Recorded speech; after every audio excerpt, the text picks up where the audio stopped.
Details లోకి వెళ్దాం. Dalmia cements వ్యవహారంలో వైఎస్ జగన్మోహన్ రెడ్డి వాళ్ళ నాంపల్లి సీబీఐ కోర్టుకు హాజరు కానున్నారు. దాల్మియా సిమెంట్స్ కేసులో సీబీఐ దాఖలు చేసిన 5వ ఛార్జ్ షీట్ ను పరిగణలోకి తీసుకున్న సీబీఐ ప్రత్యేక కోర్టు జగన్మోహన్ రెడ్డిని తమ ముందు హాజరు పరచాలని ఆదేశించింది.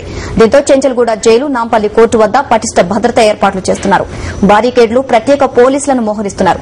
గత ఏడాది డిసెంబర్ 5న జగన్మోహన్ రెడ్డి నాంపల్లి కోర్టులో హాజరయ్యారు. దీంతో దాదాపు 6 నెలల తర్వాత ఆయన మళ్లీ కోర్టుకు హాజరు కానున్నారు.